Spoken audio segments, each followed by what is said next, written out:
Emmanuel Macron, Louis Dragnel, chef du service politique d'Europe 1, il nous annonce quoi en fait? Une forme de retour à la 4e République où on va découper des textes, on ne passera pas forcément à chaque fois par la loi, c'est bien cela? Absolument. En fait, il est dans une impasse totale. Donc la seule solution qu'il a, comme il ne veut ni remanier, ni dissoudre, ni rien faire, en réalité, c'est de se dire, en fait, je vais réduire la voilure. Il charge sa première ministre d'une mission quasiment impossible, qui est d'élargir sa majorité. On a vraiment du mal à comprendre et à imaginer comment aujourd'hui, compte tenu de l'état de l'Assemblée nationale, comment la majorité peut s'élargir. Donc concrètement, que souhaite Emmanuel Macron? Il souhaite que Elisabeth Borne réussisse à convaincre Éric Ciotti, le patron des LR, de rejoindre le gouvernement et de convaincre 2-3 membres du Parti socialiste actuel de rejoindre le gouvernement. Ensuite, quand on regarde les mesures un peu techniques, ce qu'il décline très concrètement, il demande à ce qu'il y ait moins de lois. Parce qu'il considère qu'il y a trop de lois, et en fait c'est simplement parce que son gouvernement n'est pas en mesure de les présenter, et donc en fait moins de lois, ça veut dire gouverner par décret, et donc ça veut dire très concrètement d'arrêter de passer par l'Assemblée nationale et par le Sénat. Alors pour rassurer aussi quand même les téléspectateurs, on ne peut pas tout faire passer par décret, ou alors il faut passer par ordonnance, et dans ce cas-là il faut une loi qui doit être votée par une majorité absolue, qu'il n'a pas, donc en fait il est très compliqué, la situation est très compliquée. Et ensuite, pour terminer sur la loi immigration, en fait il demande à Elisabeth Borne de saucissonner le texte. Donc en fait, très clairement, qu'est-ce que va proposer le gouvernement? Toute la partie sur les régularisations de clandestins, ou sur la partie des titres de séjour pluriannuels, qui est en fait une régularisation déguisée. Il va demander, en fait, il va faire voter cette partie par la NUPES, et en disant, regardez, ça c'est la mesure qui vous plaît, qui doit vous concerner, allez-y, votez pour. Et la partie sur la fermeté, en fait la partie la plus importante, sur les expulsions notamment, il va dire à la droite, allez-y, c'est votre loi, c'est pour vous. Sauf qu'en fait, je pense très sincèrement que ni la NUPES ni la droite ne vont rentrer dans ce jeu-là, parce que les deux, qui défendent pas du tout le même intérêt sur cette question de l'immigration, savent très bien qu'en fait, en votant une mesure, ils accréditent le fait qu'il y a l'autre mesure qui va être votée. Donc en fait, c'est un non-sens absolu.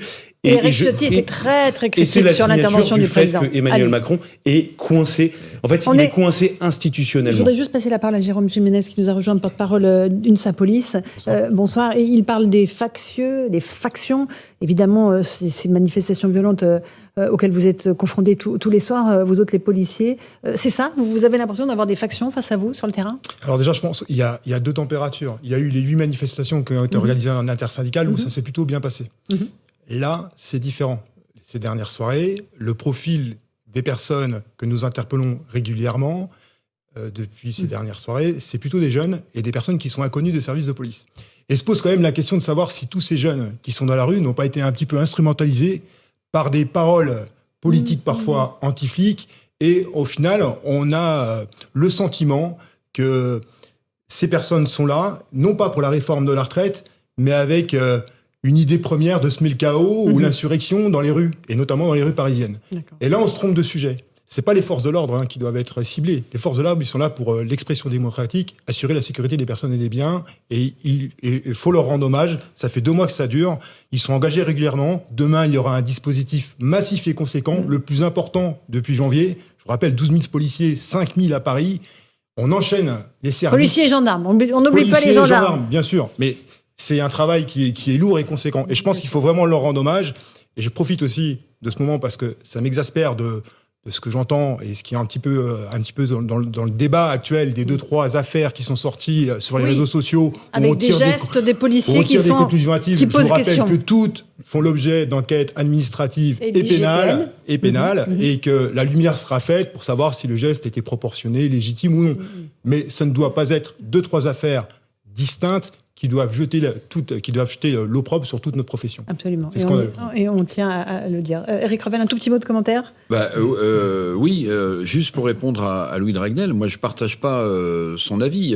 Ok, ça paraît très difficile pour Elisabeth Borne d'élargir sa majorité, mais pardonnez-moi, dans l'état actuel où sont les LR à l'Assemblée nationale, après le vote sur le 49.3, où 19 députés LR n'ont pas suivi les consignes de leur patron, que les LR explosent et qu'une partie rallie Renaissance ou rentre au gouvernement, c'est pas du tout impossible. Au-delà de la personne de M. Ciotti. C'est l'achèvement des LR. Ah bah oui, c'est possiblement. Ciotti a fustigé le discours du président. Oui, mais enfin on l'a vu aussi sur des images avec Gérald Darmanin où il semblait extrêmement bien après on peut bien s'entendre et être opposé. Bien sûr. Et puis juste quand même, parce que vous avez raison, saucissonner comme ça l'interview présidentielle, ça rend encore plus les évidences flagrantes. Oui. Mais on s'est tous fait le commentaire. Quand le président de la République surtout. dit « Moi, je suis un président courageux, je réforme les retraites. Les autres ont mis la poussière sous le tapis. » Ça, c'est fou. Mais enfin, il a appartenu à un gouvernement dont le président était François Hollande, qui a mis en place une réforme des retraites qui s'appelle la réforme Touraine.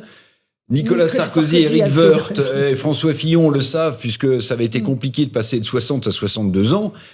Je ne vais pas dire que ce sont des contre-vérités ou des mensonges parce que je suis respectueux du statut, mais quel toupet, Monsieur le Président, mais quel toupet de dire que les autres ont mis la poussière sous le tapis alors qu'ils ont aussi réformé les retraites. Peut-être pas suffisamment. C'est pas une réforme Alors, Marc Toiti, économiste. Non, c'est des retraites. paramétrique. Ça reste une réformette. Bien Et sûr. comme les autres réformes, pourquoi on doit faire des réformes tous les 4-5 ans? Parce qu'à chaque fois, on table sur des hypothèses macroéconomiques extrêmement optimistes, notamment 2,5% de croissance, un taux de chômage très faible. Et comme c'est jamais le cas, évidemment, on va à chaque fois refaire ces réformes de retraite. Visiblement, les Français n'ont pas été convaincus. 90% des ceux que nous avons interrogés sur le compte Twitter de nos antennes disent ne pas l'avoir été. On va voir à Lyon avec Olivier Madinier, parce qu'on parle beaucoup de ce qui se passe dans la capitale. On va parler de ce qui se passe en région. Lyon, Olivier Madinier a recueilli les réactions des Lyonnais. Ils n'étaient pas passionnés non plus. Écoutez.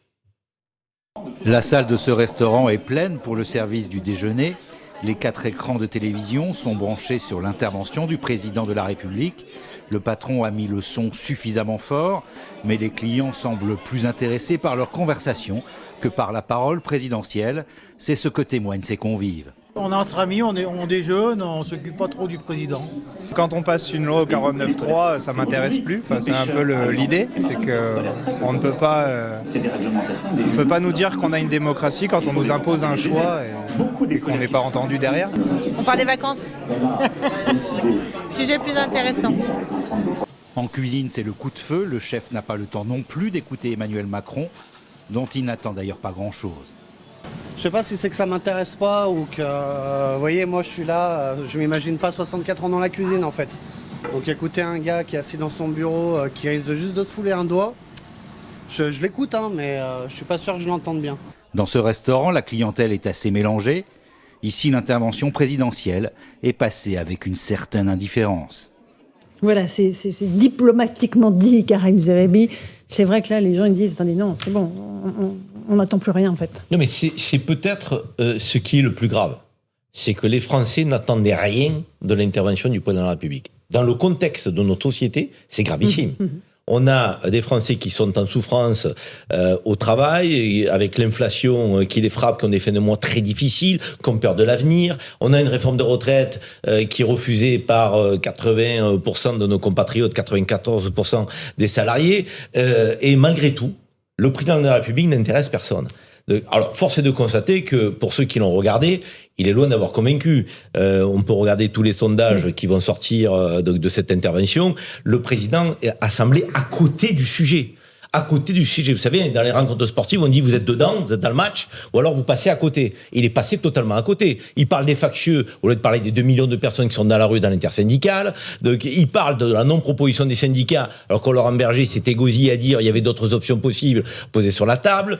Il a un soutien qui n'est pas massif vis-à-vis de sa première ministre, et par rapport à mes collègues, je pense que s'il lui a confié une mission irréalisable, c'est peut-être pour mieux la lâcher dans quelques semaines. Donc, parce qu'effectivement, Louis Ragnel a raison, la mission d'élargir la majorité, elle est quasiment irréalisable. Mais si vous voulez débarquer quelqu'un, il faut lui confier une mission irréalisable. Si vous lui confiez une mission où elle réussit, vous pouvez pas la débarquer. Or, aujourd'hui, il ne l'a pas soutenue massivement et il lui confie une mission irréalisable. C'est pour dire dans quelques semaines, on va changer de Premier ministre et de gouvernement parce qu'on peut pas aller plus loin.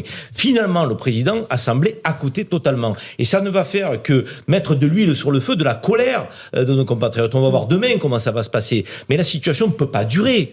Je veux dire, notre pays ne peut pas se maintenir en l'état fracturé comme il est. Je veux dire, il y a une forme d'irresponsabilité, moi je trouve, dans cette intervention présidentielle. Alors qu'il veut avoir le monopole de la responsabilité, le monopole de l'intérêt général, le monopole de l'intérêt supérieur du pays. Non, Monsieur le Président, vous êtes passé à côté. Alors, Geoffroy Lejeune, le directeur de la rédaction de Valeurs Actuelles, sur ce qu'a dit Emmanuel Macron. Je me souviens que la dernière fois qu'Emmanuel Macron a confié à quelqu'un la mission d'élargir sa majorité, c'était à Édouard Philippe en 2020, mais il a eu la décence de le faire après l'avoir viré. Comme ça, au moins, il n'y avait pas d'obligation de résultat. Et par ailleurs, ça s'est soldé soldée par une réussite brillante, puisqu'Édouard Philippe est quasiment dans l'opposition aujourd'hui. Il y a un de ses députés qui a voté, je crois, la motion de censure, en tout cas, qui avait prévu de s'abstenir. Enfin bref. Donc tout ça, moi, je trouve pas ça très réaliste non plus. Après, je pense en fait que Emmanuel Macron s'est mis nous a mis collectivement dans un cul-de-sac démocratique. C'est-à-dire que vous avez l'opinion d'un côté qui est contre et le texte qui passe et cette espèce d'opposition frontale qui ne peut finir qu'en violence en réalité, sans cautionner ce qui se passe, hein, mais ça ne peut pas bien finir. Tout à l'heure, Louis disait très habilement que c'était un retour à la 4ème République. C'est pas faux. La 4ème République, comment a-t-elle été remportée à la fin? C'est parce qu'elle est morte de son ADN qui était les arrangements politiciens à l'Assemblée nationale pour faire voter les textes. Les gouvernements ne tenaient pas. Et les gouvernements ils tombaient toutes les 3 semaines. C'est pour ça qu'on vient à la 5e. C'est pour ça que les gens qui disent il faut une 6ème République. Non mais le paradoxe, c'est qu'en fait on régresse et on revient à une 4ème avec des majorités d'opportunités, des tentatives de majorité d'opportunités. Mais le drame dans l'histoire, et après je vous rends la parole, cher Geoffroy, si vous voulez bien. Le drame, c'est c'est un espoir qu'il nourrit d'arriver à la 4ème République. Mais va-t-il y parvenir? C'est pas évident. Louis a prolongé ma pensée et avec des mots meilleurs que ceux que j'aurais utilisés. C'est une love story. C'est vrai, nous sommes amis, c'est vrai. Non, mais c'est ce que je voulais dire. C'est exactement ce que je voulais dire. Donc, quand on est passé de la 4ème à la 5ème République dans un contexte très particulier, 58, etc., le général de Gaulle, justement pour éviter ce pourrissement, invente un système merveilleux, auquel moi je crois beaucoup, qui est un système dit vertical, etc., où il y a des moyens justement d'éviter cette chienlit. Et notamment le référendum. Je dis ça parce que je voulais en venir à la question du référendum. On sait tous que sur la réforme des retraites, Emmanuel Macron perdrait son référendum. Mais en fait, il faut redonner à un moment donné la parole aux Français, parce que sinon on restera dans ce cul-de-sac démocratique et on restera dans cette spirale de violence. Donc il y a beaucoup de moyens, la dissolution avec des élections législatives, le référendum, il va falloir à un moment donné... Il n'y aura rien de tout ça qui sera mis en Je suis d'accord, c'est pour ça que ça peut pas sortir de la situation. Il y a une institution, c'est le Conseil constitutionnel. C'est le seul qui peut siffler la fin de la partie. Au tout début, il a dit on attend la décision du Conseil constitutionnel. C'est peut-être qu'il